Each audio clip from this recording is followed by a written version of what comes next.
Tes, tes. Masuk gak? Hidup kita. Terbuka. Testing, aku mau buka.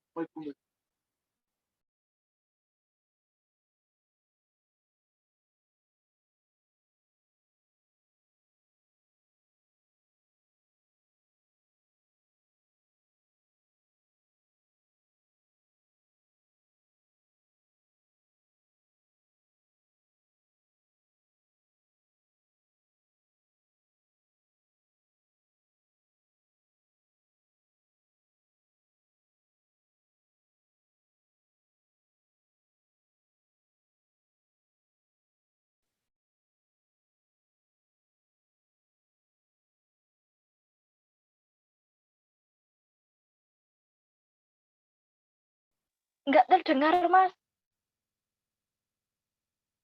Iya.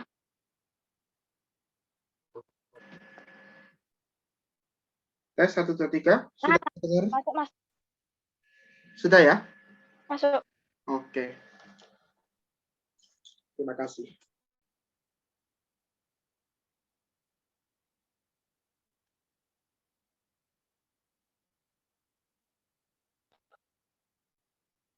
Ya kita aktif ya.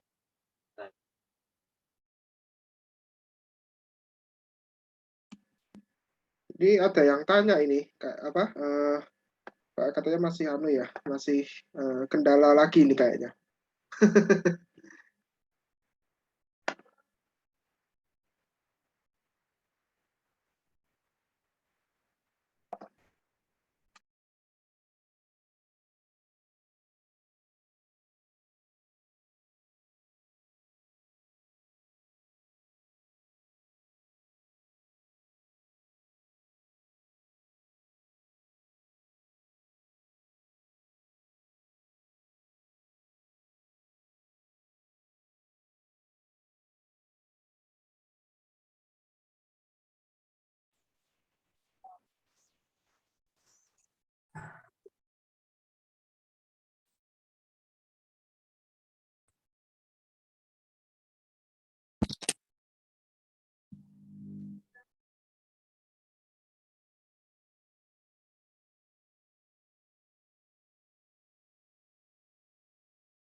Selamat pagi semuanya.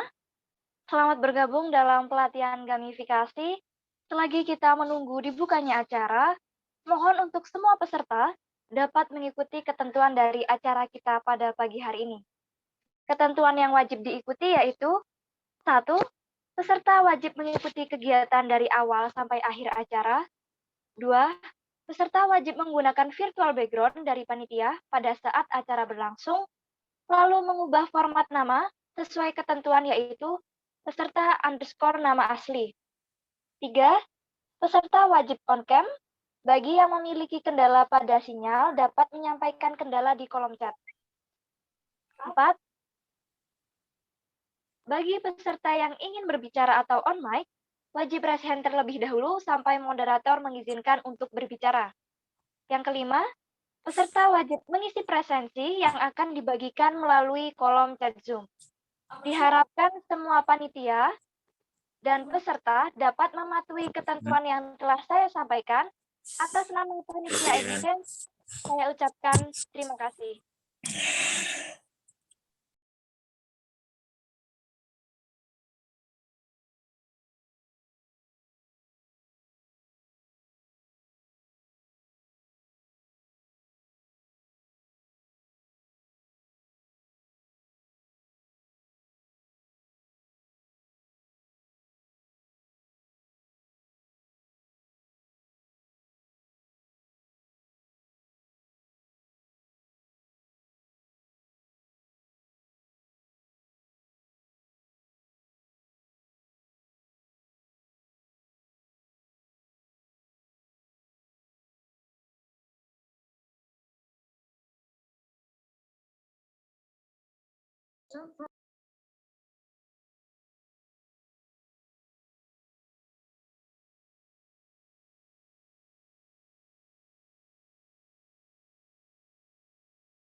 Perjalanan ini dimulai. Di sini, aku belajar cara memfasilitasi pembelajaran di dunia pendidikan dan pelatihan, mulai dari desain, pengembangan, pemanfaatan, pengelolaan, hingga evaluasi. Contohnya adalah belajar cara menciptakan pembelajaran yang konkret dengan mendesain dan mengembangkan media 3 dimensi, membuat modul untuk pendidik, kemudian mengelola website yang menarik siswa untuk belajar. Aku belajar bagaimana cara meningkatkan performa pembelajar melalui rancangan kurikulum yang efektif dan efisien, serta melakukan kegiatan pendidikan dan pelatihan untuk para pendidik. Di sini aku juga bisa membantu teman-teman yang masih sekolah untuk memberikan rasa nyaman dan semangat belajar dengan menggunakan metode pembelajaran yang tepat. Dengan menyesuaikan perkembangan dunia, semua ilmu seputar teknologi pendidikan, aku pelajari di sini. Seperti ilmu fotografi, videografi, hingga ilmu kepenyiaran yang semakin berpengaruh dalam dunia pendidikan. Aku menemukan keinginan dan kebahagiaan di sini. Aku bisa melihat dan ikut bersenang-senang bersama mereka dalam berbagai hal. Seperti mengembangkan ide melalui film, bermain musik, menciptakan karya tulis, menyiarkan informasi seputar dunia pendidikan, dan berlatih bersama dalam sportivitas olahraga. Mereka sudah seperti saudara sendiri. Ya, saudara tak harus sedarah, bukan? Dan disinilah aku bermimpi, berproses, dan berkarya.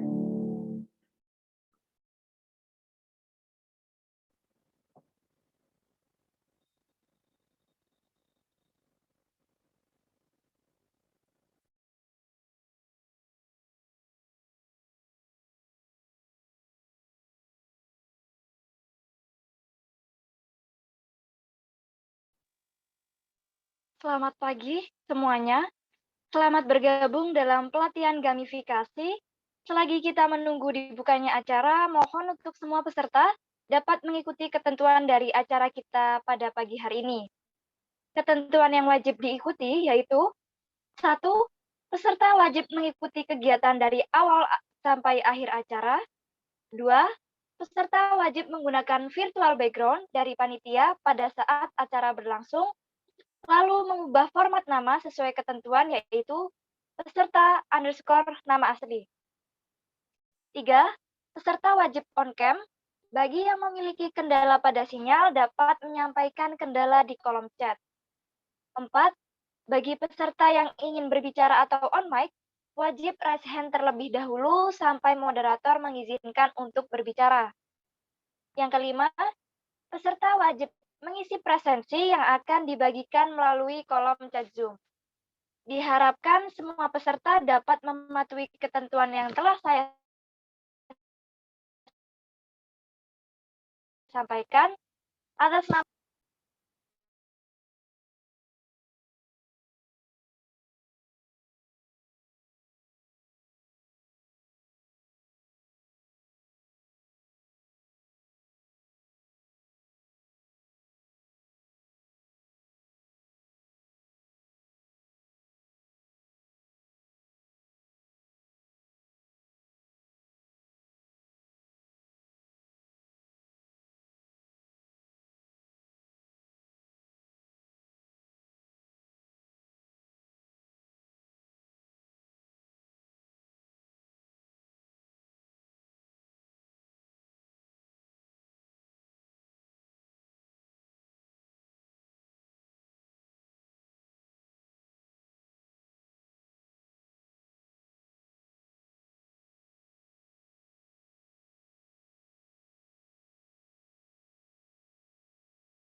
Assalamualaikum warahmatullahi wabarakatuh. Selamat pagi dan salam sejahtera bagi kita semua. Shalom, Om Swastiastu, Namo Buddhaya, salam kebajikan. Puji syukur kita panjatkan karena berkat rahmatnya kita masih bisa berkumpul bersama pada kesempatan kali ini. Yang terhormat, Dr. Dedi Kuswandi MPD bersama Fikri Aulia SPD MPD dan Dr. Citra Kurniawan STMM selaku dosen pembina mata kuliah evaluasi program dan proyek. Yang saya hormati, Mas Zahid Zulfar At-Tariq SPD selaku instruktur pelatihan pada pagi hari ini, serta panitia dan peserta pelatihan yang berbahagia. Selamat datang saya ucapkan kepada seluruh peserta pelatihan gamifikasi. Senang sekali rasanya saya, Mei Nurul Aini, mahasiswa S1 Teknologi Pendidikan, dapat menjadi pemandu acara pada pelatihan gamifikasi. Walaupun dibatasi oleh jarak dan layar, tak mengurangi semangat dan antusiasme kita untuk mengikuti acara hari ini.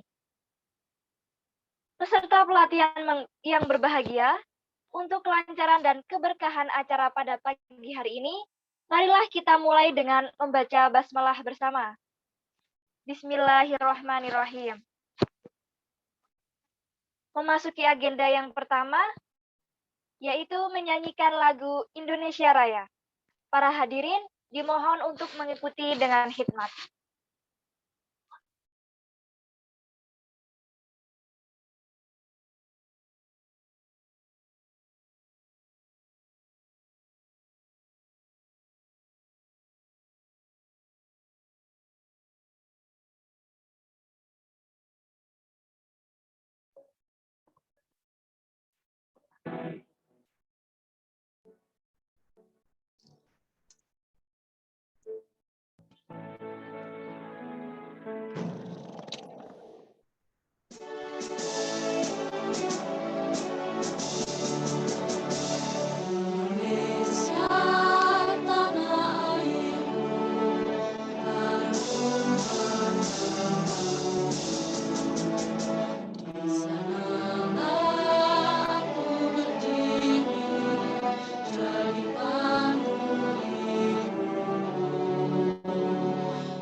Nah, selanjutnya kita akan mendengarkan sambutan-sambutan. Sambutan yang pertama akan disampaikan oleh Saudara Ahmad Badruzzaman selaku Ketua Panitia Pelatihan. Untuk waktu dan tempat, dipersilahkan.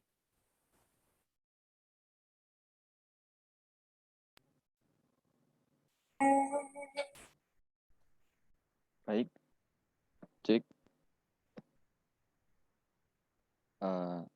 Assalamualaikum warahmatullahi wabarakatuh. Waalaikumsalam warahmatullahi wabarakatuh. Bismillahirrahmanirrahim. Alhamdulillahirabbil alamin. Allahumma sholli ala Sayyidina Muhammad wa ala ali Sayyidina Muhammad. Alhamdulillahi Rabbil Alamin. Yang terhormat Dr. Dedi Kuswandi MPD bersama Bapak Fikri Aulia SPD MPD dan Dr. Citra Kurniawan SDMM selaku dosen pembina mata kuliah evaluasi program dan proyek. Yang saya hormati Mas Zaid Zufar At-Thoriq SPD selaku instruktur pelatihan pada pagi hari ini, serta panitia dan peserta pelatihan yang berbahagia.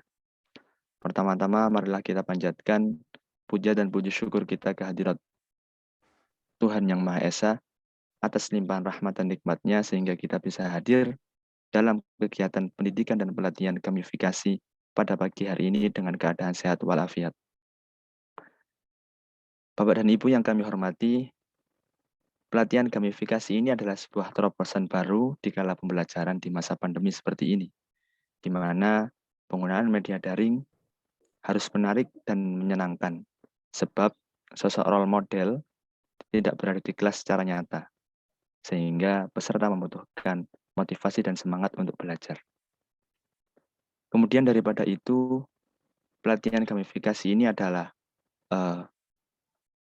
bentuk sebuah aplikatif dari mata kuliah kami, yaitu evaluasi program dan proyek. Maka apabila nanti dalam pelaksanaannya terdapat kekurangan dan kendala, kami mohon maaf yang sebesar-besarnya. Kami memiliki harapan sebagai mahasiswa jurusan teknologi pendidikan, di mana kami menjalankan sebuah program ini, yaitu pendidikan dan pelatihan, sehingga nanti kami bisa mengembangkan dan juga memanfaatkan apa yang kita dapat dari jurusan teknologi pendidikan, serta mampu mengamalkan ilmu kepada khalayak umum. Kemudian harapan kami kepada peserta agar selalu aktif dan menyimak materi yang bakal disampaikan oleh instruktur pelatihan, sehingga nanti di akhir mendapatkan ilmu yang bermanfaat. Mungkin itu saja yang dapat saya sampaikan. Saya mewakili panitia yang bertugas.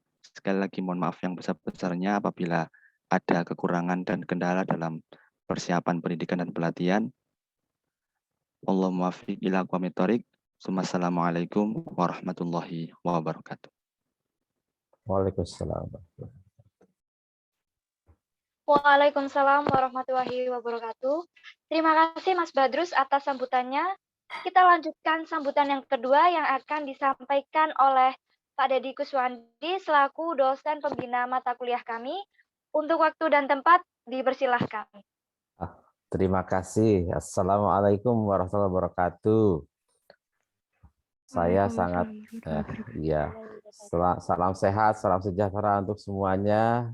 Semoga tetap menjaga prokesnya walaupun kita daring ya. Masya Allah, ini pagi ini Pak Dedi sangat senang sekali karena begitu terlihat wajah ceria dari para panitia dan juga Pak narasumber ya, yang hari ini akan melaksanakan satu kegiatan insya Allah yang sangat bermanfaat ya. Nah, mari kita sama-sama syukuri pagi ini kita dalam keadaan sehat bisa melaksanakan satu kegiatan yang insya Allah nanti bisa dikembangkan berikutnya. Pertama saya ucapkan terima kasih ya kepada panitia dari timnya Mas Badrus dan juga teman-teman. Hari ini telah menyajikan satu kegiatan yang sangat positif, insya Allah bermanfaat dan juga menghadirkan satu inovasi ya di dalam pembelajaran. Dan tentu saja yang kedua adalah terima kasih pada instruktur kita yang luar biasa, pakai peci, tambah cakep. Mas Jahid, gimana kabarnya? Alhamdulillah baik Alhamdulillah, Pak. ya. Sehat selalu Ge. Amin. Oke Pak Jahid. Pak Citra, Pak Dr. Citra juga terima kasih sudah bisa mendampingi, bisa mengawal para. Ngapunten bareng-bareng ini. Iya betul, kita ada 3 kegiatan hari ini dan tadi insya Allah sudah kami buka bersama. Ini pelatihan yang memang waktunya sedikit berbeda sehingga insya Allah bisa kita ikuti. Jadi untuk teman-teman panitia, mari segala sesuatu yang ada di dalam kegiatan ini dijadikan pengalaman berharga gitu ya, khususnya di dalam kaitan tentang mata kuliah evaluasi program dan proyek. Karena walaupun bagaimana pengalaman itu adalah guru yang sangat baik ya. Nah, kekurangan, kelemahan itu biasa ya. Tapi bagaimana menghadirkan satu aktivitas yang bisa bermanfaat bagi orang lain itu adalah sesuatu yang sangat luar biasa. Di sini mata kuliah, tapi alhamdulillah Anda semuanya tim panitia telah memberikan satu kontribusi ya untuk bisa memberikan satu aktivitas yang akan menjadi tonggak ya bagi pendidikan untuk terus berinovasi. Teknologi pendidikan ada untuk selalu mengikuti perkembangan zaman, salah satunya adalah dengan cara bagaimana menghadirkan suatu pembelajaran yang menarik, menyenangkan, menantang, yaitu salah satunya dengan gamifikasi. Gamifikasi ini sangat bagus, sehingga menurut saya ini adalah satu kesempatan kepada peserta untuk bisa terus mengikuti kegiatan sampai selesai karena sangat bermanfaat.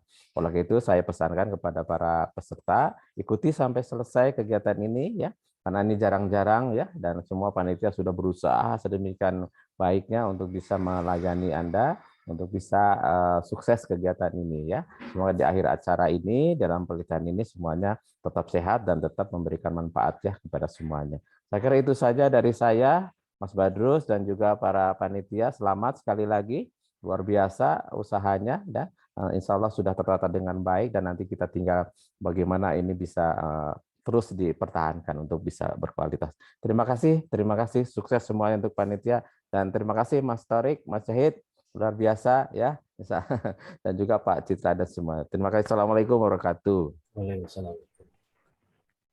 Waalaikumsalam. Waalaikumsalam warahmatullahi wabarakatuh. Terima kasih Pak Dedi atas sambutannya. Sekarang kita akan beralih ke susunan acara berikutnya. Sebelum pemaparan materi, saya akan memberikan CV dari pemateri kita hari ini. Nama, Zahid Zufar Atarik. Riwayat prestasi sudah bisa kita lihat bersama. Prestasi dari pemateri kita yang satu ini tidak bisa diragukan kembali. Banyak sekali torehan prestasi Mas Zahid, salah satunya yaitu finalis LKTI tingkat nasional, lalu pengalaman relawan dan organisasi seperti internship Humas Universitas Negeri Malang atau UM, dan beberapa pengalaman kerja seperti pengembang video pembelajaran dan juga anggota mahasiswa tim editorial jurnal JKTP. Nah, gimana? Keren bukan instruktur kita pada pagi hari ini? Pastinya makin nggak sabar nih untuk memulai acara pelatihannya. Tenang-tenang, tanpa memperpanjang kata, kita akan masuk saja ke acara inti, yaitu pemaparan materi oleh Mas Zahid. Kepada Mas Zahid, waktu dan tempat dipersilahkan. Saya terdetik. Bismillahirrahmanirrahim. Assalamualaikum warahmatullahi wabarakatuh. Waalaikumsalam warahmatullahi wabarakatuh. Oke, sehat semua nggih di sini ya, alhamdulillah. Yang terhormat kepada Maha Guru saya, Pak Citra, Pak Dedi, dan Pak Fikri, selaku dosen pembina mata kuliah, mata kuliah evaluasi diklat ya namanya ya sekarang ya. Lalu yang terhormat juga kepada rekan-rekan panitia dari teman-teman fasilitator dan rekan-rekan peserta dari kalangan macam-macam di sini kalau katanya begitu ya, macam-macam baik dari guru, mahasiswa, dosen, mungkin ada beberapa juga yang dosen, jadi saya jujur ini dretek di sini ya. Dretek karena karena biasanya kan saya ngisi yang untuk yang lebih muda gitu, jadi saya ngisi untuk yang lebih tua gitu ya, jadi biasa ya dretek ya. Ya, syukur kehadirat Allah Subhanahu Wa Taala yang atas telah limpahan rahmat dan hidayahnya yang telah mempertemukan kita kembali dalam keadaan sehat walafiat. Semoga dilancarkan segala nanti kegiatannya dan selalu diberikan kesehatan untuk rekan-rekan sekalian. Oke, saya mau mulai dari mana ini? Jadi saya diminta oleh panitia untuk untuk hari pertama ini saya tentang lebih ke pendalaman materi. Lalu untuk hari kedua besok kita akan lebih ke praktik. Jadi untuk hari pertama ini kita akan sedikit mengulas ya. Sebenarnya kalau secara konsepnya sudah ada di modul ya, dari rekan-rekan panitia juga modulnya sudah sangat bagus. Jadi saya kira saya hanya cukup lebih memperkuat saja terkait materi, nanti kita bisa tanya jawab di dalamnya. Kalau bicara gamifikasi, saya teringat salah satu mungkin lagu ya, lagu yang apa ya istilahnya itu lagu-lagu anak-anak sekolah zaman dulu itu. Jadi kalau lagunya seperti ini: pagiku cerahku, matahari bersinar, ku gendong tas merahku di pundak. Selamat pagi semua, ku nantikan dirimu di depan kelasku. Menantikan kami, guruku tersayang, guruku tercinta, begitu ya. Jadi itu lagu yang benar-benar mengingatkan masa-masa kecil saya juga saat itu. Jadi ibaratnya belajar itu bagaimana membuat orang itu bukan belajar merasa tertekan begitu, bukan, tapi belajar itu bagaimana supaya bisa senang. Jadi gamifikasi adalah salah satu model yang bisa, role model yang bisa kita kembangkan dalam untuk mewujudkan belajar secara senang itu tadi. Jadi seperti itu ya Bapak Ibu sekalian. Jadi saya ini jujur dretek di sini ya. Jadi jadi mungkin nanti kita akan lebih ya. Oke, saya boleh share screen ya, Mbak. Siapa ini, Mbak moderator? Oh, maaf, masih disabled ya. Mohon bantuannya buat mengizinkan saya untuk share screen.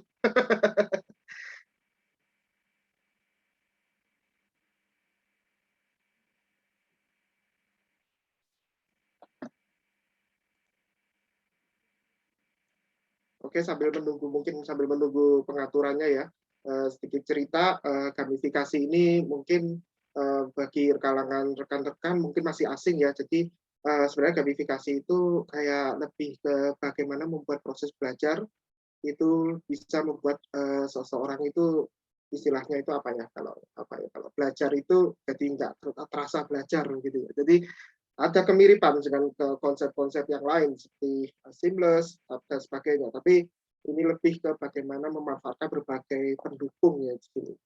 Oke, sudah bisa share screen ya saya. Oke, bentar. Oke, layar saya sudah terlihat ya.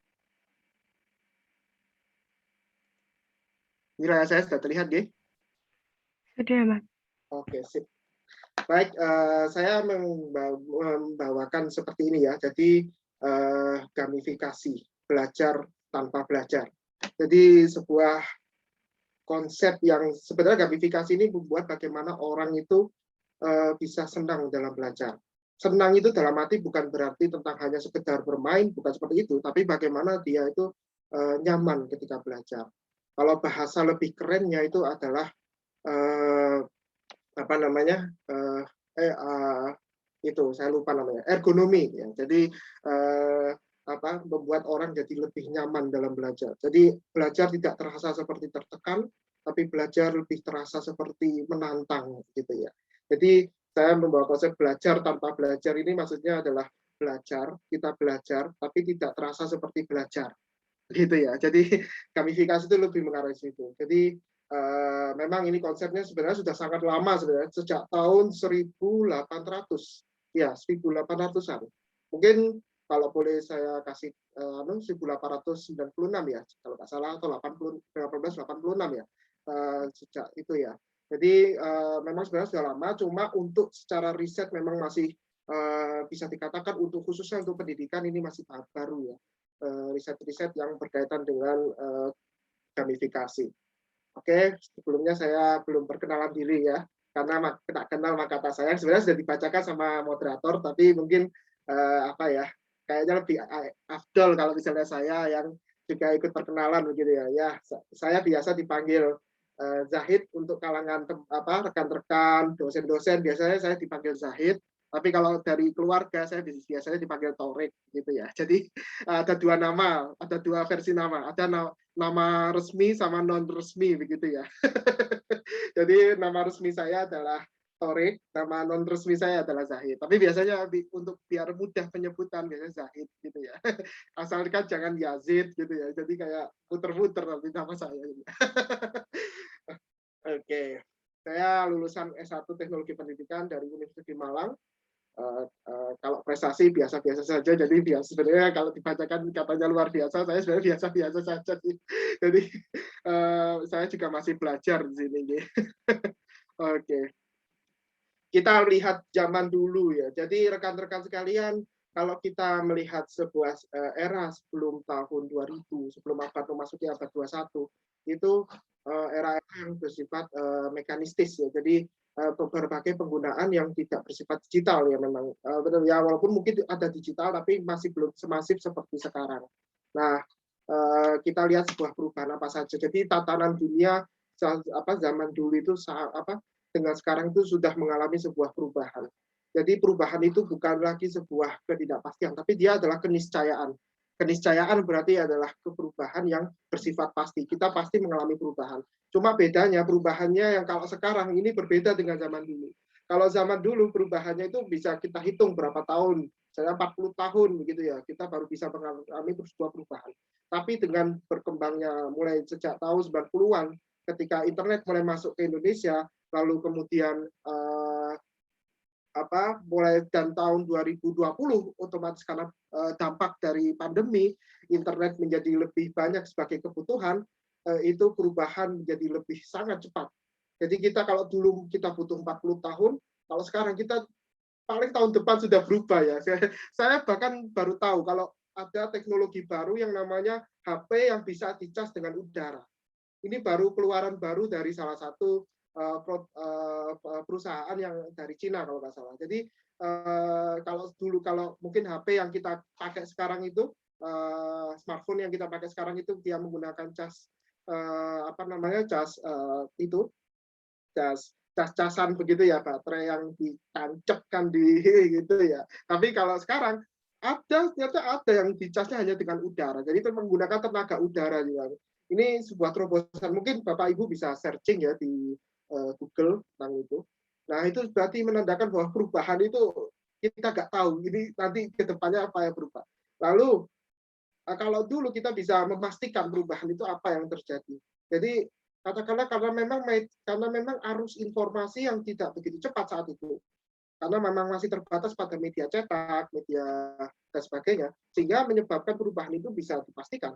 Jadi karena jangka waktunya juga lama, 40 tahun. Tapi kalau sekarang dengan arus informasi yang begitu sangat cepat, arus informasi dari belahan dunia masuk ke sini lewat YouTube mungkin atau media sosial menyebabkan perubahan itu jadi sangat cepat. Jadi perubahan ini kita tidak semakin disadari bahwa perubahan kita ini semakin sangat cepat. Jadi kita nggak tahu lagi 5-10 tahun lagi sudah seperti apa gitu nanti. Atau mungkin 40 tahun lagi kalau nanti membutuhkan waktu sekian itu nanti kita akan berubah seperti apa.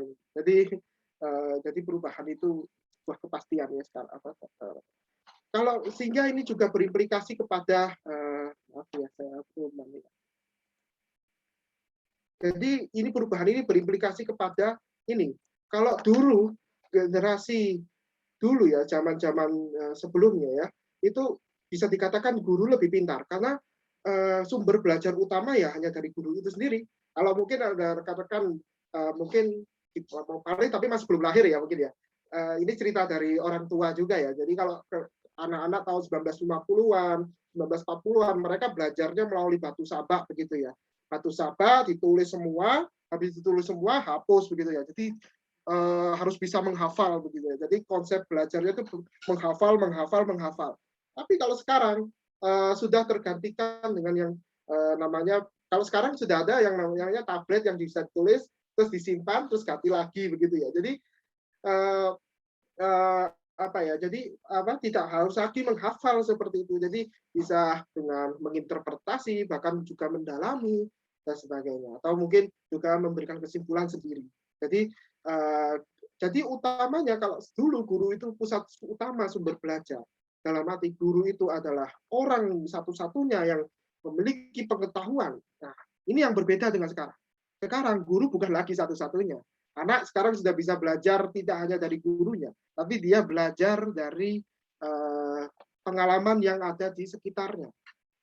Bisa baik dari pengalaman mungkin dari lingkungan, atau juga bahkan pengalaman dirinya sendiri, atau mungkin juga dari pengalaman dari berbasis digital, melalui berselancar dari dunia maya maksudnya. Jadi inilah yang menyebabkan bahwa paradigma sekarang itu mengarah ke student centered learning. Jadi student centered learning kalau dari kalangan teknologi pembelajaran itu kita namakan sebagai learner centered learning. Jadi beda ya. Jadi kita kalau student itu adalah lebih ke siswa ya. Jadi siswa atau mahasiswa begitu ya. Jadi tapi kalau learner itu adalah pembelajar, orang yang belajar. Jadi sebenarnya berbedanya di situ. Jadi tapi sebenarnya istilahnya juga sama saja sih. Nah, di situ student centered learning ternyata mengalami sebuah sekarang sudah menjadi booming ya, karena orang sudah tidak lagi belajar dari gurunya saja, tapi dia juga belajar dari lingkungan-lingkungan yang dia temui. Anak-anak itu ada apalagi untuk anak-anak generasi alfa itu sekarang kita harus siap menghadapi mereka ya, gempuran-gempuran mereka itu ya. Lalu sehingga sekarang kebalikannya ya, jadi yang lebih pintar adalah siswanya ya. Jadi saya masih ingat ya, jadi waktu itu kalau pernah saat itu saya ya sebagai siswa ya waktu itu mungkin 10 tahun yang lalu ya, saya pernah ngajari guru saya buat nganu komputer waktu itu. Jadi ngajari caranya install gitu ya. Jadi ini menandakan apa? Bahwa guru pun sekarang malah belajar dari siswanya begitu. Jadi karena siswanya ini karena generasinya lebih baru, lebih new generation ya. Jadi mereka lebih terbiasa berselancar di dunia maya daripada gurunya yang cenderung old generation. Jadi siswanya sekarang itu istilahnya kalau bisa kita katakan karena student centered learning, jadi kita bisa mengembangkan bagaimana model-model pembelajaran yang bisa berorientasi pada student centered learning. Contohnya adalah bentuk gamifikasi ini. Jadi sebenarnya banyak sekali Bapak Ibu guru sekalian model-model yang misalnya kadang-kadang ada orang salah persepsi gamifikasi itu media, tapi sebenarnya kalau lebih tepatnya gamifikasi itu adalah membuat model pembelajaran. Jadi model yang bisa membuat orang tertantang untuk belajar. Jadi sederhananya seperti itu.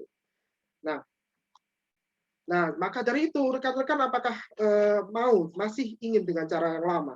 Masihkah Anda rekan-rekan akan menggunakan ceramah sebagai metode satu-satunya dalam mengajar dengan bantuan papan tulis begitu ya? Jadi apakah masih ingin dengan cara yang lama? Dengan generasi yang seperti ini, mereka berselancar di mana saja mereka bisa, luar biasa. Tapi kita apakah masih menggunakan papan tulis untuk Nah, bisa jadi iya, tapi akan lebih baik jika juga ditambah komponen-komponen pendukung ya di dalamnya yang membuat mereka itu tertantang untuk belajar terus. Jadi belajar itu istilahnya jadi long life learning, pembelajaran seumur hidup. Oke. Sehingga kalau kita lihat dari sisi gambar di sini, bahwa kalau dulu kita belajar seperti ini ya, jadi bahasanya ini belajar itu ini foto-foto zaman dulu ya. Ini kelihatan sekali ya belajar itu semuanya menghadap ke depan gitu ya. Jadi dan sebagainya. Lalu sekarang mulai lebih ada pola perubahan seperti ini. Jadi kalau dulu lurus istilahnya ya rekan-rekan sekalian. Jadi lurus tidak ada variasi atau bagaimana. Kalau sekarang kita mulai dibuat seperti ini rata-rata beberapa di kuliah atau di beberapa di tempat sekolah mulai menggunakan konsep tata ruang seperti ini. Jadi sebenarnya juga mempengaruhi terkait dengan kenyamanan belajar. Karena kadang itu saya pernah melakukan riset kecil-kecilan ini. Riset kecil-kecilan saya itu tentang salah satu pola tempat duduk gitu ya. Itu saya risetnya waktu SMA kebetulan. Saya bertanya-tanya kenapa waktu itu lomba 17-an. Jadi teman-teman kan disuruh untuk membuat kelas terbersih ya. Jadi kompetisinya seperti itu. Nah, teman-teman itu membuat model kelasnya macam-macam. Jadi bangku kursi dibuat model U, ada yang dibuat dibuat zigzag dan sebagainya. Saya sekarang tanya ke mereka waktu itu, kenapa kok lebih suka seperti ini? Karena mereka jawab sendiri, karena bosan dengan cara yang lama. Dalam arti kalau menghadap ke depan semua ini kayak bosan begitu. Jadi ternyata pola tempat duduk saja itu sudah mempengaruhi kenyamanan belajar dari peserta didik itu sendiri. Jadi kalau dulu mungkin lurus seperti ini, kalau sekarang sudah mulai agak berubah ya paradigmanya. Nah inilah yang kita harus persiapkan ya. Generasi ini adalah generasi yang kelahirannya antara 2010. Jadi 2010 ya, kalau nggak salah 2010 ya, 2000-an lah. Antara 2010 ke atas sudah mungkin ya.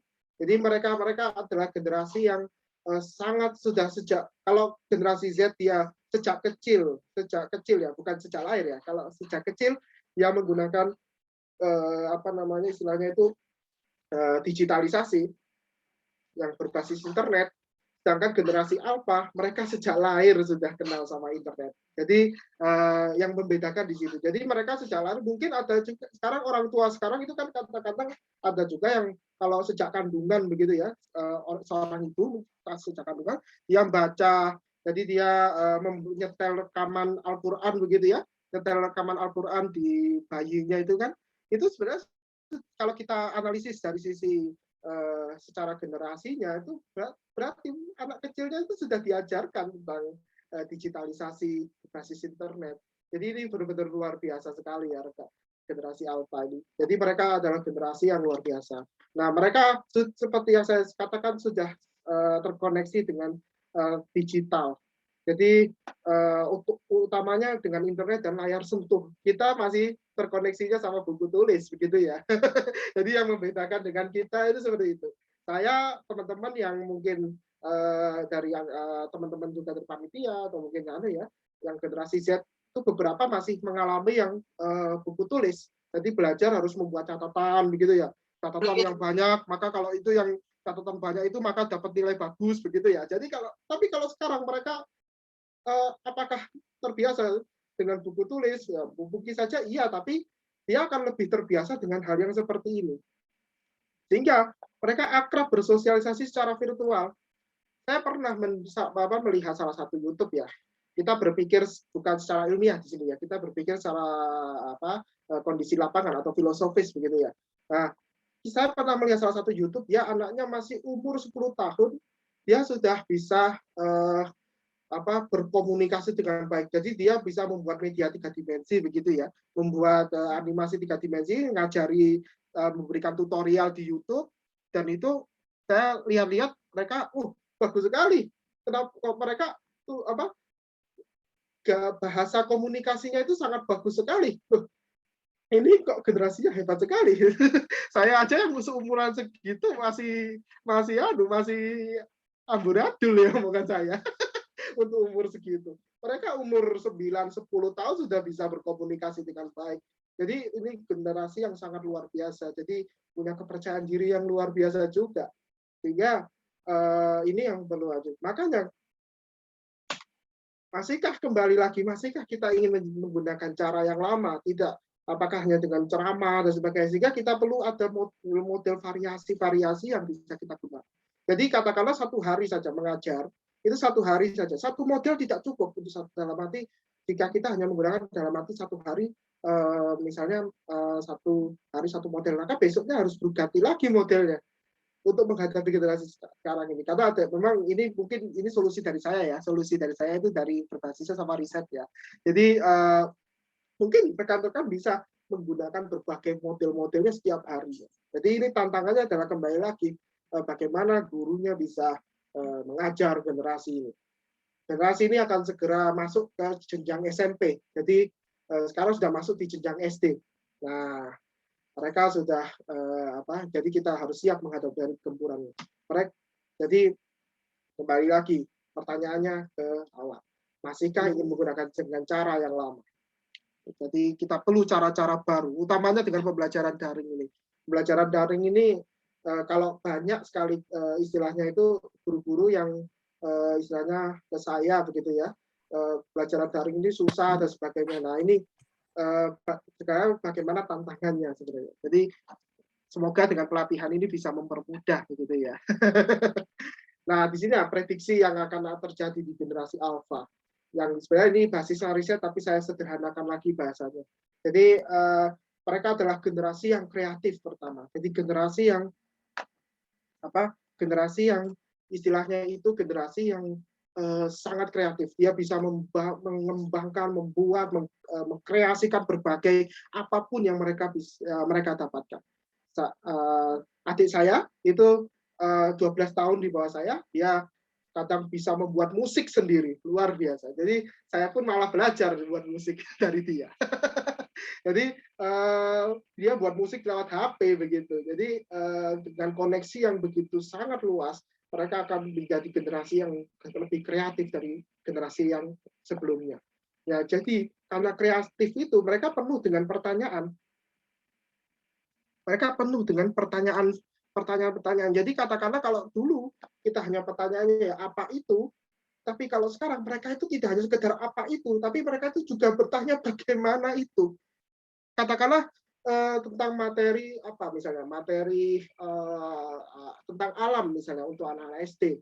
Ya mereka pasti kalau dulu kita ya sudah apa itu, lingkungan itu apa sih gitu loh. Nah, kalau mereka mungkin bisa saja bertanya, bagaimana proses terjadinya lingkungan itu? Kenapa kok bisa begini? Kenapa kok bisa begitu? Loh, ini pertanyaannya banyak sekali. Jadi kadang-kadang saya sendiri juga pusing juga untuk jawabin seperti itu. Karena basis saya bukan di situ. Jadi mereka adalah generasi-generasi dengan rasa ingin tahu yang tinggi. Itulah generasi alfa. Lalu, maaf ini sedikit aneh ya, kayaknya ini keliru. Lalu mereka karena penuh dengan pertanyaan, mereka juga penuh dengan ini jawaban ya. Maksudnya jawaban bukan pertanyaan, tapi jawaban ya. Jadi mereka juga generasi yang penuh dengan jawaban.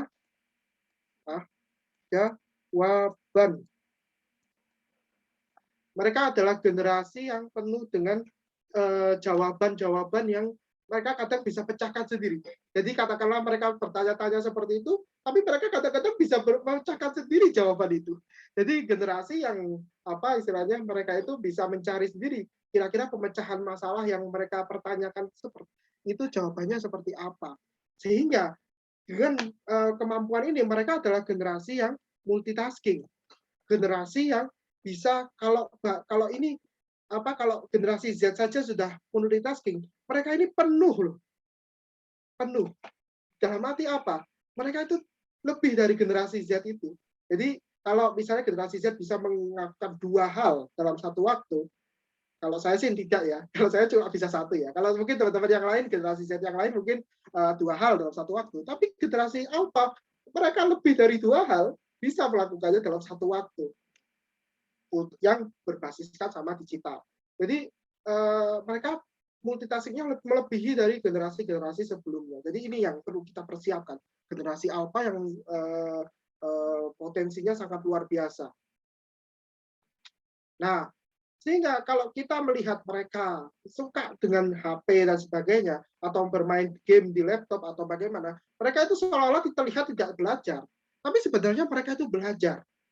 Karena ketika mereka melihat sebuah entah itu video, entah itu apa, itu mereka bisa meresap dengan cepat informasi-informasi. Beda dengan zaman kita dulu. Mungkin zaman-zaman yang kita masih merasakan ya. Jadi kalau main mobil-mobilan dan sebagainya itu kan tidak informasi pesannya kan tidak disampaikan secara langsung ya. Jadi kita main ya sekedar main saja. Tapi kalau mereka kan ada pesan informasi dari aplikasi tertentu atau game tertentu, jadi mereka bisa mencernanya dengan cepat.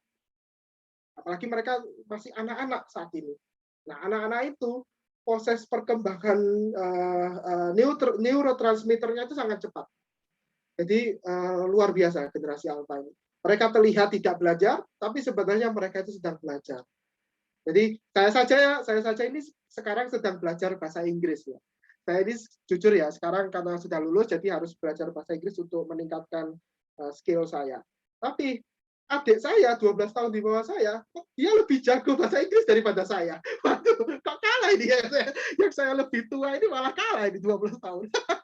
Jadi karena kenapa kok bisa begini? Karena adik saya lihatnya dari YouTube, dia melatih-latih sendiri, lalu dari latihan-latihan itu dia memang tidak tahu kalau secara grammar atau vocabulary dia memang tidak tahu, tapi ketika praktiknya dan sebagainya dia bisa luar biasa. Jadi dari YouTube saja mereka sudah bisa belajar. Jadi mereka terlihatnya nggak belajar, tapi sebenarnya mereka itu sedang belajar. Sehingga salah satu konsep yang sangat bagus ya bagi Bapak Ibu guru sekalian dan rekan-rekan mahasiswa ya, itu belajar menggunakan gamifikasi sebagai model yang tidak hanya sekedar belajar dengan bermain, tapi bagaimana kita membuat belajar itu tanpa dirasakan sebagai belajar. Karena karena sudah bukan zamannya lagi kita untuk belajar dengan serius dan sebagainya. Saya kalau boleh sedikit spoiler ya. Spoiler itu maksudnya sedikit mengungkapkan sesuatu. Saya kalau misalnya ketemu sama dalam arti mungkin ngajar ke guru-guru, beberapa guru-guru begitu ya, kalau secara tatap muka begitu ya, itu saya tidak terlalu mempermasalahkan mereka rame begitu ya. Kalau misalnya saya menyampaikan materi, mereka rame itu saya tidak terlalu masalah karena tujuannya supaya tidak hanya sekedar memperhatikan saya, tapi mereka juga berdiskusi. Itu yang paling penting.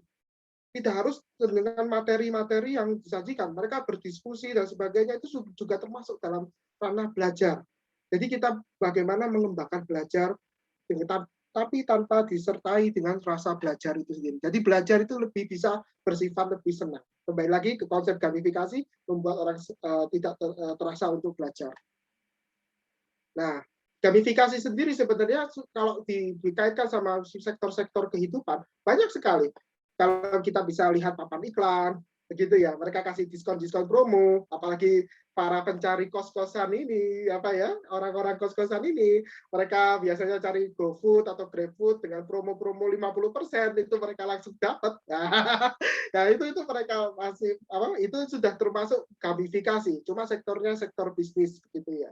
Nah, kalau konsepnya sektor bisnis saja seperti itu, maka konsep pendidikan juga sama. Bagaimana mereka jadi senang dengan adanya yang seperti itu. Kan jenengan jadi senang tuh kalau ada promo 50%, apalagi 90% gitu. Tapi jarang kayaknya 90%. Jadi kan jenengan senang tuh kalau ada promo-promo itu. Jadi uang hemat. Kalau bahasanya, kalau istilah zaman dulu peribahasanya hemat pangkal kaya begitu ya. Jadi jenengan jadi hemat sehingga nanti suatu saat bisa jadi kaya gitu ya. Nah, sama nanti ketika belajar bagaimana orang itu jadi senang dengan proses belajar itu. Maka gamifikasi itu bukan sekedar belajar dengan bermain saja, tapi bagaimana belajar itu tanpa terasa dia sedang belajar.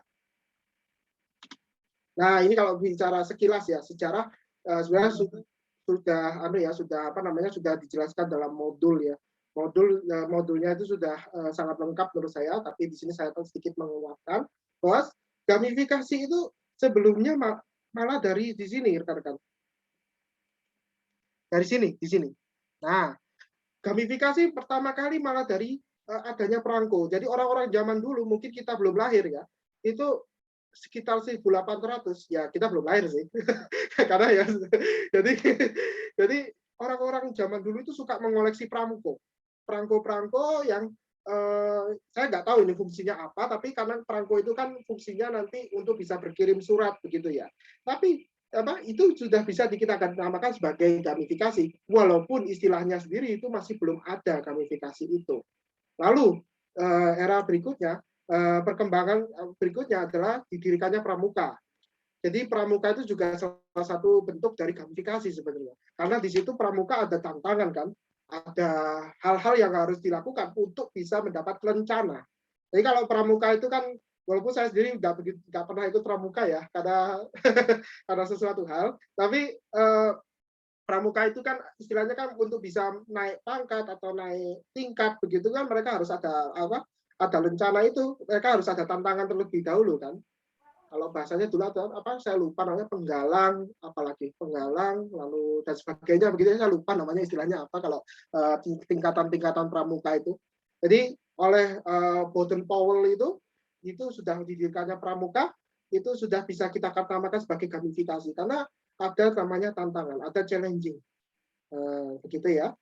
Lalu tahun 73 mulai memanfaatkan game di sini mulai video game juga, cuma masih basisnya sangat sederhana.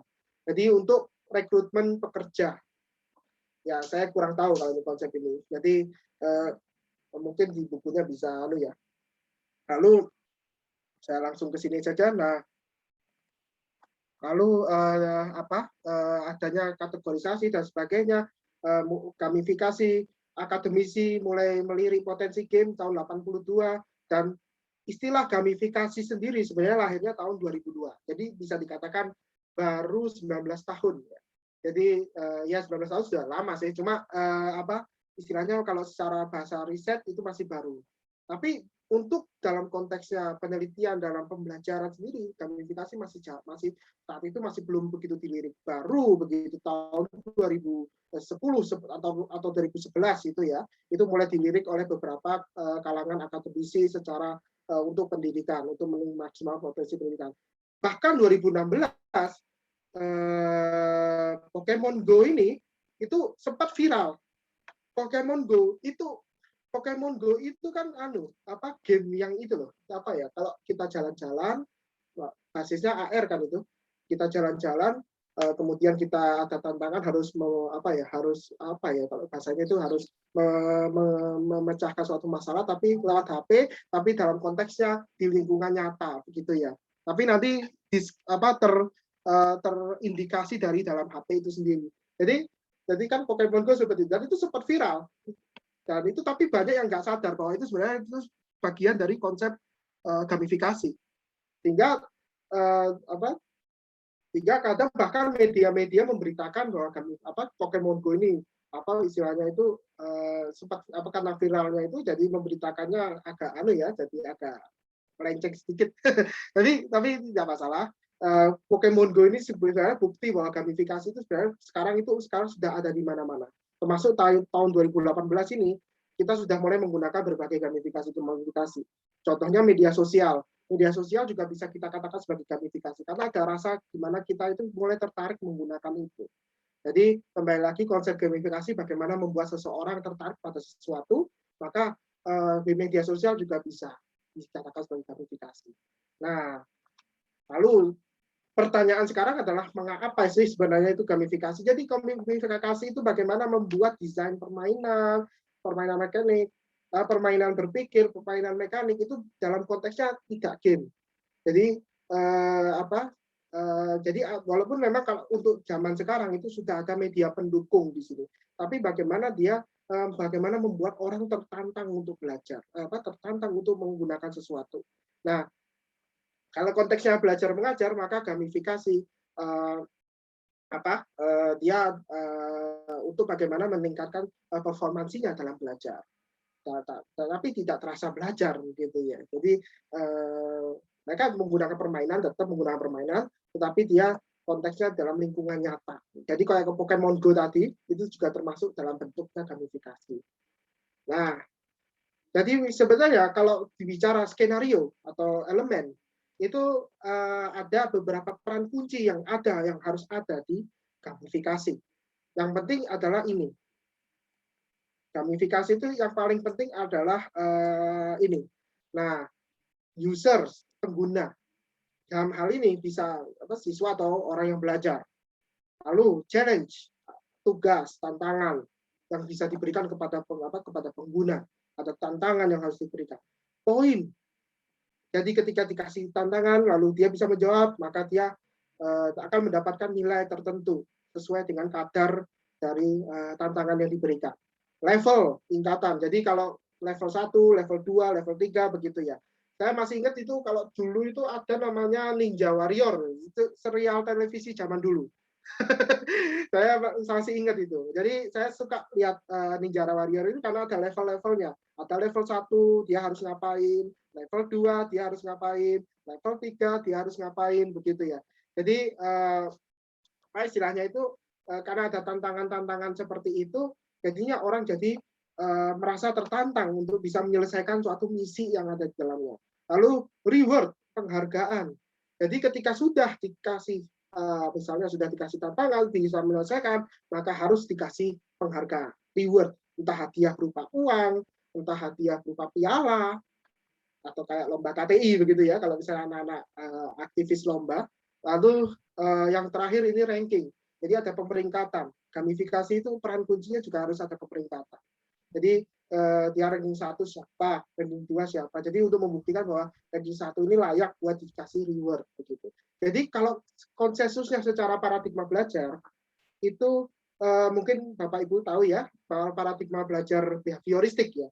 Jadi gamifikasi ini sebenarnya behavioristik, tapi dia sangat humanis. Jadi dia membuat orang tidak tertekan dalam belajar, tapi dia merasa senang belajar, tapi dengan rule aturan-aturan yang sudah diberlakukan sebelumnya.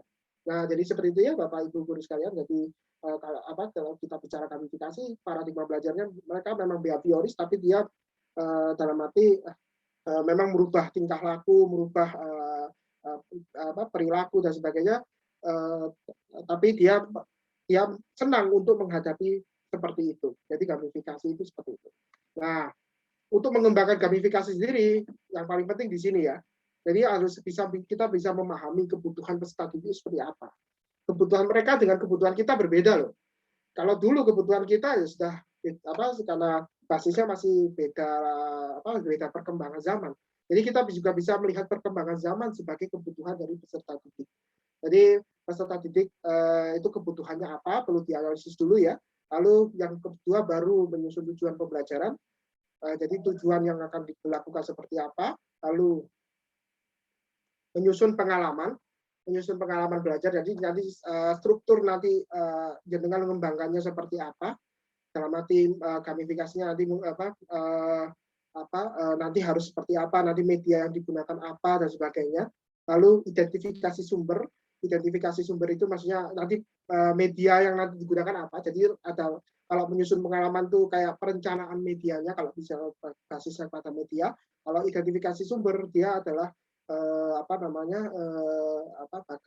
medianya boleh digunakan. Nah, lalu kita baru bisa menerapkan elemen gamifikasi. Jadi ini tahapan dalam mengembangkan gamifikasi. Tapi ini secara struktur saja sih. Tapi nanti ketika nanti praktik kita bisa langsung saja tanpa harus mengikuti tahapan-tahapan ini, sekedar wawasan saja. Nah, platform-platform yang nantinya kita akan bisa kita pelajari untuk gamifikasi itu ada. Ini sebenarnya sekedar contoh dari 6 ini, hanya sekedar skala kecil ya, dalam arti tidak semua ya, masih banyak lebih dari ini. Jadi gamifikasi itu kalau dengan konsep gamifikasi yang seperti itu, kita ada quizzes, Prof, Football, Kahoot, Edukadi, Classcraft. Tapi sebenarnya lebih dari ini, ada jutaan di luar sana, ribuan di luar sana mengenai platform-platform yang berbasis gamifikasi. Cuma yang bisa saya sendiri temukan baru 6 ini. Yang paling berat di sini kalau secara spek komputer itu adalah ini, Classcraft ini ya. Jadi Classcraft ini agak berat ini untuk. Jadi kita tidak akan menghindari ini. Nanti kita untuk besok kita akan lebih ke sini ya. Jadi Prof. Jadi bagaimana kita nanti membuat sebuah teka-teki silang atau mungkin membuat sebuah pencarian kata dan sebagainya. Jadi itu kembali lagi membuat orang jadi tertantang belajar, salah satunya dengan cara seperti itu. Nah, jadi nanti besok insya Allah kita akan kita akan latihan ya istilahnya. Nanti saya akan demonstrasikan juga tentang cara-caranya. Nah, untuk Prof, nanti kita mungkin Bapak Ibu guru atau rekan-rekan sekalian bisa mempelajarinya terlebih dahulu melalui YouTube atau melalui sumber-sumber maya yang ada di internet. Jadi sekedar untuk informasi ya. Nah, baik rekan-rekan sekalian, itu ya yang bisa saya sampaikan. Jadi sedikit yang saya kuatkan dari materi dari buku modul yang sudah saya yang sudah diberikan oleh rekan-rekan panitia atau fasilitator. Sedikit quotes dalam arti sedikit pesan sedikit ya. Walaupun saya sendiri nggak merasa berhak untuk berpesan, tapi sedikit biar highlight saja ya. Jadi mari kita budayakan untuk belajar untuk mengajar untuk belajar. Jadi konteksnya kembali lagi bahwa meskipun sudah jadi guru atau jadi dosen ataupun jadi apapun, kita harus tetap bisa belajar kapanpun, dimanapun, dan oleh siapapun. Jadi kembali lagi long life learning begitu ya. Jadi pembelajaran itu suatu keniscayaan secara seumur hidup. Jadi seumur hidup kita harus selalu belajar. Jadi seperti itu ya Bapak Ibu sekalian. Jadi tidak hanya siswanya yang belajar, tapi gurunya pun juga harus belajar. Jadi gitu ya, mungkin yang bisa saya sampaikan. Mungkin saya akan kembalikan ke panitia. Terima kasih materi singkat ini. Assalamualaikum warahmatullahi wabarakatuh. Waalaikumsalam warahmatullahi wabarakatuh. Waalaikumsalam warahmatullahi wabarakatuh. Wah, keren banget bukan materi yang disampaikan oleh Mas Zahid tadi. Nah, selanjutnya kita akan memasuki sesi tanya jawab. Dalam sesi ini diharapkan peserta yang ingin bertanya untuk raise hand terlebih dahulu dan menunggu aba-aba dari moderator yang akan mempersilahkan peserta untuk on mic. Atau peserta dapat langsung bertanya melalui kolom komentar yang telah disediakan. Silakan untuk peserta yang ingin bertanya bisa langsung raise hand.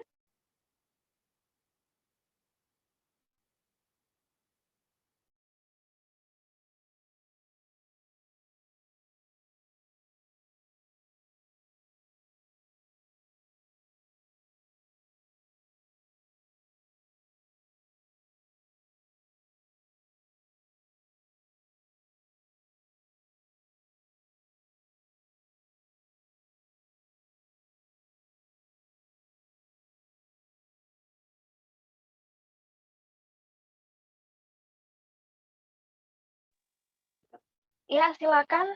Mungkin ada pertanyaan. Bisa dari peserta, panitia pun juga bisa bertanya. Silakan, teman-teman.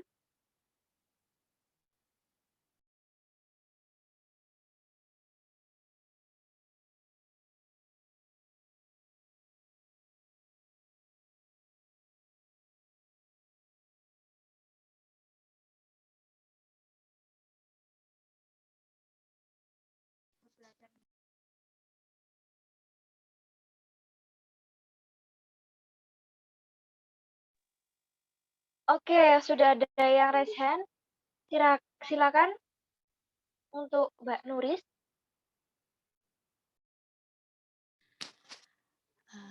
Permisi Mas, izin bertanya. Kalau untuk penerapan gamifikasinya sendiri, tadi itu kan gamifikasi itu dibuat untuk membuat siswa itu tertarik dalam pembelajaran.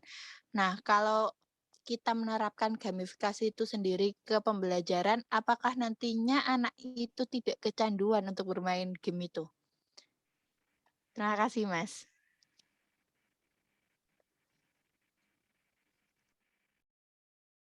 Oke, terima kasih Kak Nuris. Mungkin untuk pertanyaannya bisa langsung dijawab oleh Mas Zahid ya. Silakan Mas. Oke, terima kasih Mbak Nuris, Bu Nuris atau Mbak ini saya panggil. Oke, apakah tidak kecanduan dan sebagainya, apakah nanti mereka belajar itu karena kecanduan begitu, jadi kita akan merasa takut begitu ya. Jadi terhadap saya pernah ini sedikit sedikit kontroversi sebenarnya. Kontroversi dari salah satu pernyataan salah satu guru besar kami ya. Jadi pernyataannya itu adalah anak itu harusnya dikasih HP. Ya ini kan kontroversi ya secara ya. Tapi lalu maksudnya bagaimana? Karena setelah kami analisis begitu ya, ternyata kalau anak dikasih HP dan sebagainya, mereka akan lebih banyak berselancar di dunia maya dan sebagainya. Kalau secara kecanduan pasti memang akan kecanduan. Tetapi kalau untuk konsensusnya untuk belajar dan sebagainya itu saya kira tidak masalah, karena istilahnya karena anak-anak belajar sekarang itu bukan lagi tentang bagaimana dia bisa hanya sekedar mengerti, tapi dia bisa sekedar juga bisa merasakan apa yang dia pelajari. Nah, masalahnya sekarang anak zaman sekarang ini mereka lebih terasa ketika dia menggunakan ini ya, jadi menggunakan HP dan sebagainya begitu ya. Jadi masalahnya di situ. Jadi kita sebagai pendidik begitu ya, pendidik yang itu harus juga adaptif di sini. Adaptif ini dalam arti apa? Bisa mengadaptasi dengan perkembangan zaman. Cuma memang basis game-game itu ada yang bersifat kekerasan, ada juga yang bersifat dengan istilahnya itu bersifat dengan istilahnya agak ya negatif begitu ya. Tapi makanya dari itu kita tantangan di sini. Insya Allah dengan adanya gamifikasi ini, karena konteksnya untuk membuat orang jadi senang belajar, maka kita bagaimana menyusun pengembangan baik itu media, model dan sebagainya itu yang membuat mereka jadi senang dalam belajar. Sebenarnya kuncinya gamifikasi di situ. Memang kalau secara kalau ini perbedaannya memang kalau entertainment itu memang fungsinya adalah untuk hiburan. Jadi memang rata-rata orang-orang kalau belajar kalau orang-orang kayak termasuk saya sendiri juga ya, sampai sekarang saya pun juga senang main game loh. Jadi walaupun usia saya sudah 20 ke atas itu masih suka main game saya. Main game apa saja yang ada di laptop yang ada di depan saya. Maka dari itu agar supaya untuk tidak dalam arti kecanduan dan sebagainya, sebenarnya bagaimana kembali lagi dari rekan-rekan sekalian nanti bagaimana bisa menyusun konstruksi gamifikasi nanti yang akan dikembangkan. Bagaimana membuat orang bisa orang bisa senang dalam belajar. Apakah itu dampaknya akan langsung? Tidak selalu, karena untuk membuat sebuah proses itu memang membutuhkan waktu. Kita katakanlah belajar saja kita kuliah saja kita butuh 4 tahun. Jadi jadi istilahnya untuk mengembangkan gamifikasi yang secara baik, secara menarik dan sebagainya pun kita juga butuh waktu. Maka kita perlu belajar istilahnya dasar-dasar dulu. Nanti rekan-rekan bisa bisa internal eksplorasi secara mandiri. Jadi kuncinya di situ. Jadi gurunya juga terus bagaimana belajar supaya misalnya game yang saya buat atau mungkin game gitu ya, game yang saya buat itu bisa menarik buat peserta didik begitu ya. Walaupun mungkin karena memang kalau basisnya kayak kalau game-game yang sudah ada di pasaran begitu, mereka memang karena mereka sudah mereka ada biayanya, ada sebagainya itu kan jadinya mereka jadi lebih bagus ya secara tampilan dan sebagainya. Tapi kalau kita istilahnya mau belajar terus dan sebagainya, insya Allah kita bisa. Jadi rekan-rekan sekalian, jadi barangkali kalau memang kecanduan jelas pasti kecanduan, tapi bagaimana kecanduannya itu bisa diarahkan untuk belajar. Kalau di kalangan kami teknologi pembelajaran itu bagaimana supaya memanfaatkan istilah game itu bisa menjadi sebuah pembelajaran yang bermakna bagi peserta didik. Nah, itulah akhir istilahnya namanya game based learning. Nah, game based learning, saya langsung jawab untuk pertanyaan kedua ya dari Mas Kolbi. Jadi perbedaannya dengan game based learning sebenarnya saya agak susah untuk menjawab ini karena persamaannya sangat mirip. Tapi istilahnya pengguna kalau game based learning secara riset dia adalah bagaimana menggunakan video game untuk pembelajaran. Tapi kalau model gamifikasi dia tidak hanya sekedar menggunakan game sebagai media pembelajaran, tapi dia juga bisa menggunakan game sebagai model pembelajaran. Jadi ibaratnya contoh saya mungkin Bapak Ibu tahu Kahoot. Kahoot itu kan istilahnya kalau kita kasih pertanyaan lalu anak-anak diajak berpikir untuk berkonsentrasi untuk ke depan layar. Nah, di situ di situ kan ada tertarik ada istilahnya. Jadi kan ada modelnya juga. Jadi ada konteks nyatanya begitu kan. Nyatanya dia ada di kelas dalam arti dia merasa istilahnya kalau secara emosinya itu mereka merasa senang, jadi merasa kayak baper gitu ya kalau anak-anak mahasiswa begitu ya kalau main Kahoot atau Quizizz. Nah, kalau game based learning kita bagaimana mengembangkan video game untuk pembelajaran. Kalau secara konsep secara dasar seperti itu. Tapi kalau untuk rincinya sendiri saya pun masih belum menemukan itu perbedaannya, perbedaan intinya dari mana. Jadi jadi seperti itu ya, mungkin bisa membantu. Monggo saya kembalikan ke Mbak Moderator. Oke, mungkin ada feedback dari penanya. Silakan dari Mbak Nuris dan Mas Kolbi. Apakah ada?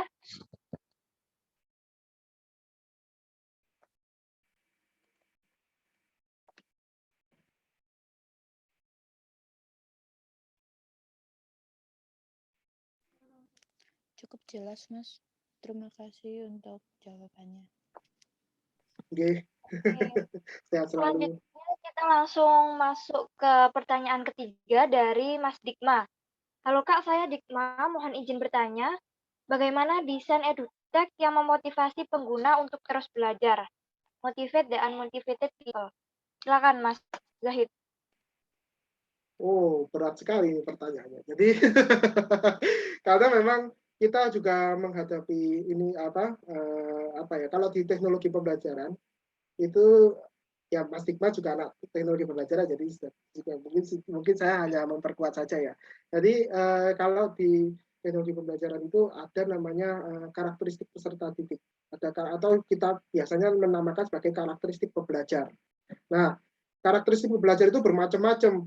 Ada motivasi belajar, ada efikasi diri, ada apa lagi itu minat belajar. Kalau jenengan bisa tahu ada Howard Gardner itu tentang teorinya tentang multiple intelligence dan sebagainya. Banyak sebenarnya kecerdasan ganda itu banyak. Nah, sebenarnya kalau untuk bisa merancang bagaimana bagaimana untuk bagaimana supaya gamifikasi yang dikembangkan itu bisa bisa menarik bagi peserta didik, sebenarnya adalah kembali lagi seperti tadi tahapan pengembangan gamifikasi. Langkah awalnya memahami kebutuhan peserta didik. Nah, kebutuhan peserta didik itu seperti apa? Nah, kalau mungkin bisa itu ada namanya karakteristik pembelajar. Karakteristik pembelajar itu istilahnya macam-macam. Jadi kan perlu tahu efikasi diri mereka seperti apa, keyakinan diri mereka seperti apa, kecerdasan ganda mereka seperti apa, motivasi belajar mereka seperti apa. Baru setelah itu mengembangkan medianya. Jadi kalau basisnya riset, saya menjawab basis riset, itu ada nama tahapan Lee-Owen. Lee-Owen itu tahapan pertama ada yang namanya analysis. Analysis itu artinya adalah kita bisa menganalisis berbagai komponen, seperti analisis biaya, analisis teknologi, analisis apalagi banyak gitu. Jadi sebenarnya untuk bisa mengembangkan seperti itu kita perlu bisa tahu dulu mereka itu karakternya seperti apa. Karena percuma kita mengembangkan media atau model apapun ya, tapi ternyata peserta didik itu tidak sesuai karakternya seperti ini, ternyata kebutuhannya juga tidak sesuai ya nanti jadinya ya agak tidak sesuai juga nanti model medianya. Jadi hal pertama yang dilakukan ya perlu untuk melakukan analisis seperti itu. Lalu setelah melakukan analisis itu bisa langsung dalam arti kira-kira gamifikasi yang seperti apa nanti yang akan diterapkan. Jadi apa istilahnya bisa bagaimana supaya gamifikasi itu bisa diterapkan untuk mereka. Kira-kira sifatnya harus seperti apa. Nah, mungkin ini buat masukan buat teman-teman yang skripsi. Jadi untuk teman-teman yang skripsi, yang mau skripsi utamanya angkatan 2018 ini, jangan lupa analisis ya. Jadi jadi kalau mengembangkan media atau apapun itu jangan lupa untuk membuat instrumen analisis terlebih dahulu. Baru membuat mengembangkan media pembelajarannya. Jadi seperti itu ya, mungkin bisa membantu. Jadi kalau bagaimana untuk bisa meningkatkan motivasinya, berarti yang dianalisis apanya? Berarti yang dianalisis adalah motivasi belajarnya. Motivasi belajar itu seperti apa? Contohnya, kenyamanan belajar mereka seperti apa? Lalu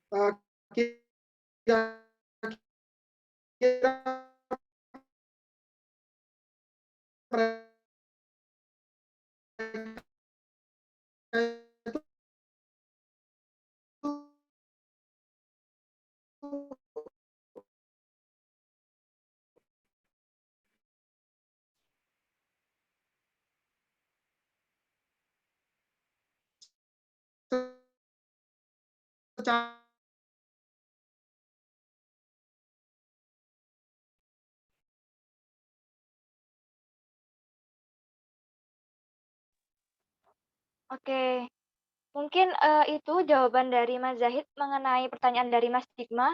Dari Mas Dikma sendiri, apakah ada feedback, Mas? Oke, mungkin ada lagi yang ingin bertanya dari peserta lain maupun panitia juga bisa. Silakan untuk raise hand terlebih dahulu.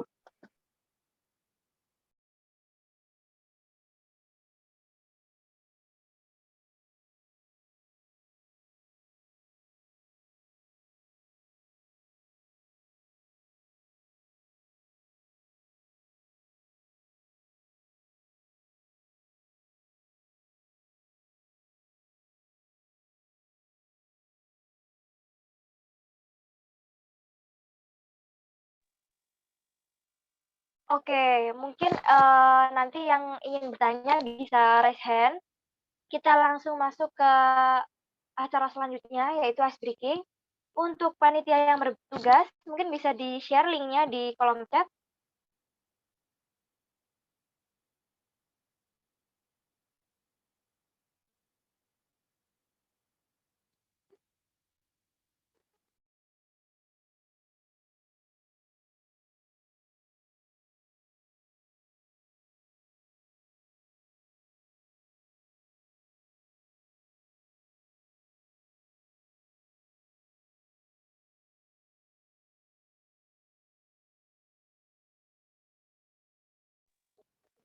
Oke, itu sudah di-share link dari ice breaking kita kali ini. Silakan untuk seluruh peserta bisa masuk ke akun kuisisnya masing-masing.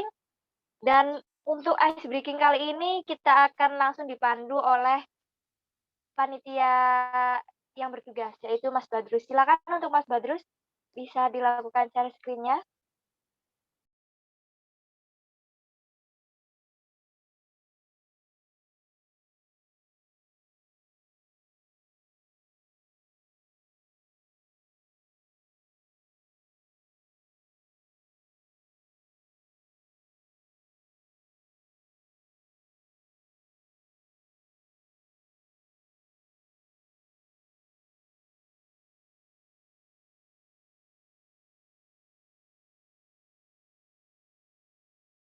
Oke, baik. Sudah 6 orang yang bergabung sambil menunggu yang lainnya.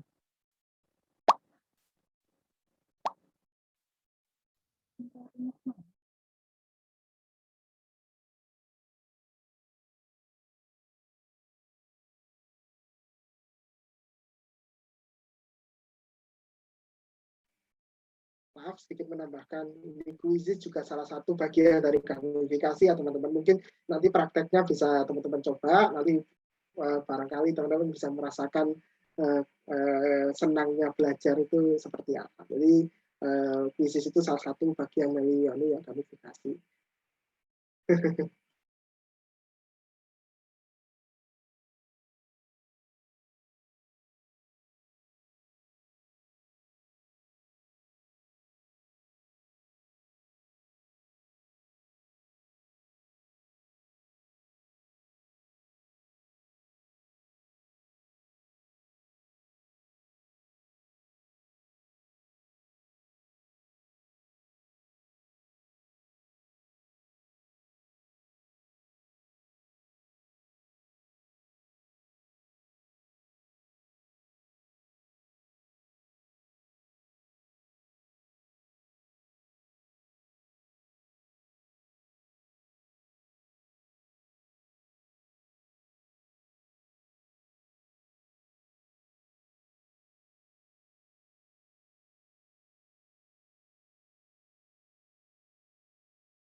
Ayo, sudah 14 peserta yang masuk, nanti akan kita mulai jam 9.35. Buat teman-teman yang belum join, silakan bisa masuk di aplikasi kuisisnya.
Oke, silakan teman-teman yang belum join ke kuisisnya bisa langsung klik linknya yang sudah dibagikan di kolom chat. Kita akan segera mulai setelah ini.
Yuk kita mulai 1 menit lagi. Untuk Mas Zahid mungkin mau join juga nggak apa-apa loh Mas, langsung klik linknya aja. Silakan Mas. Oh, nggak apa-apa saya ini.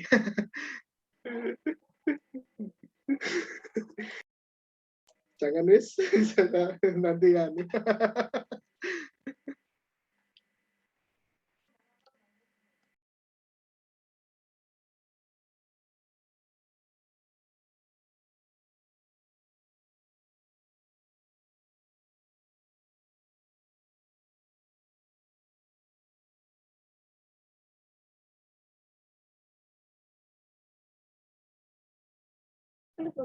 Baik, karena sudah menunjukkan pukul 9.35, maka ice breaking kali ini kita mulai ya teman-teman.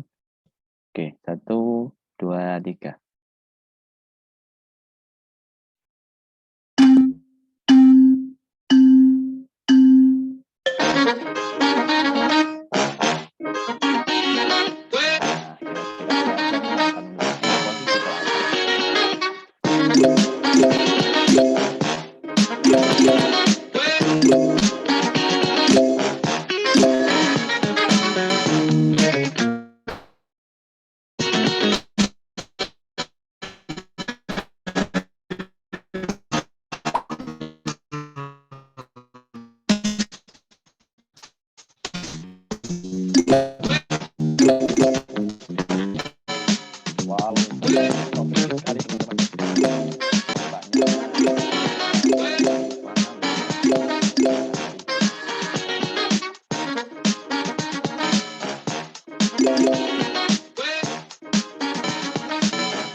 kurang 1 menit lagi.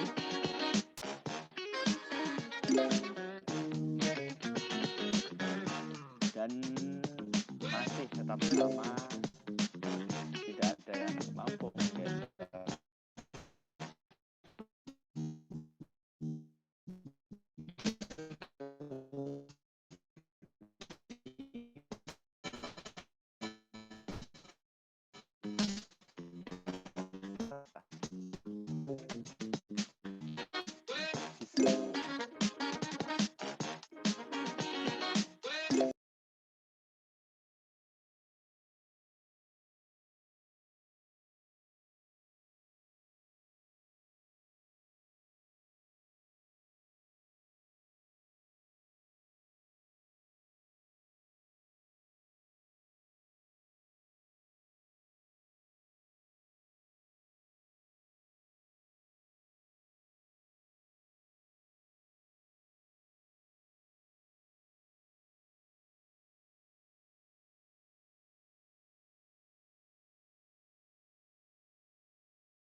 Oke, itu tadi adalah salah satu ice breaking di mana kita akan bertujuan untuk mengevaluasi sampai sejauh mana pemahaman kita yang sudah kita dapatkan dari Kak Zahid dan juga modul yang telah disediakan.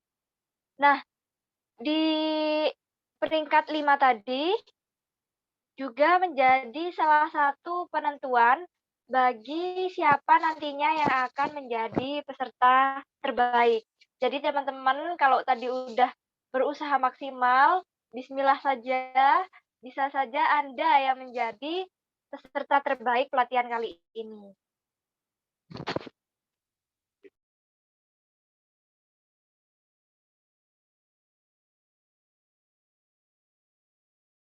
Oke, kurang lebih ini adalah peringkat 5 teratas tadi. Ada yang pertama nickname bernama Ya, kemudian yang kedua ada Golbi, yang ketiga Wahid Univert Arsi, yang keempat sama peserta Malia Fitriani.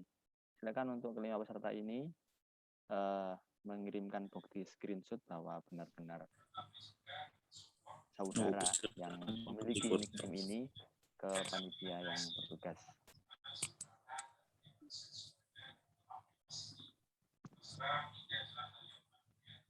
Kurang lebih untuk pemahaman teman-teman secara keseluruhan 57% akurasinya dengan 20 pertanyaan. Mungkin nanti dari Mas Zaid bisa mengomentari kira-kira teman-teman kurangnya dari segi apa, dari dua materi yang disampaikan.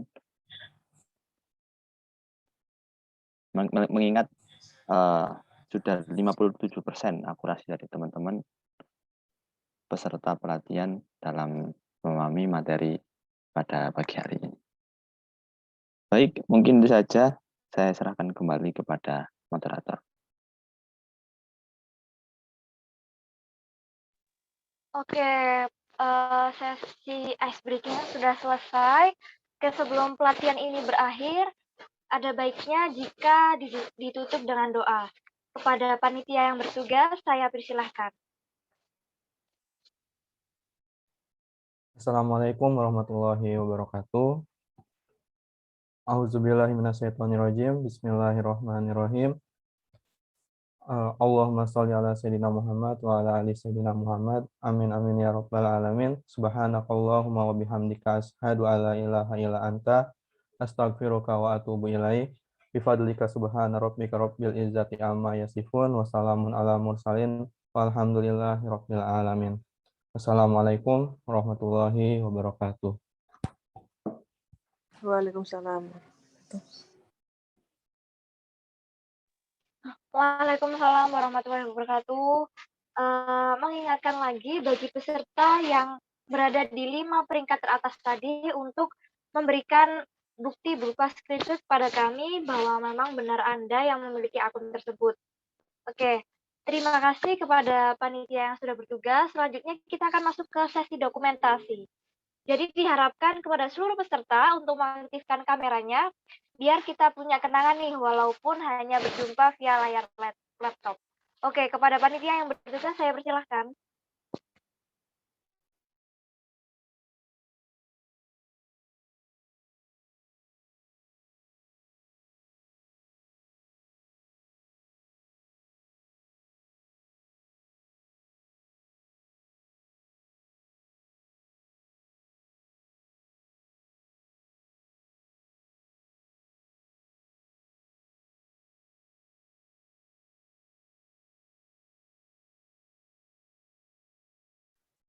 Baik, dimulai dari slide yang pertama, dimulai dari hitungan ketiga. Siap-siap ya teman-teman. 1, 2, 3. Ganti, masih slide yang pertama. 1, 2, 3. Oke. Oke. Sudah terdokumentasikan, saya serahkan kembali kepada moderator. Oke, terima kasih kepada panitia yang bertugas. Alhamdulillah, kini kita telah sampai di penghujung acara. Terima kasih banyak kepada dosen pengampu, pemateri, serta peserta yang telah mengikuti acara dari awal hingga akhir. Semoga ilmu yang kita dapatkan bisa segera kita aplikasikan dalam kehidupan sehari-hari, dan jangan lupa untuk melakukan presensi ya teman-teman. Akhir kata, saya, Mai Nurul Aini selaku moderator mewakili panitia yang bertugas menyampaikan terima kasih dan wassalamualaikum warahmatullahi wabarakatuh. Sampai jumpa di pelatihan gamifikasi hari kedua.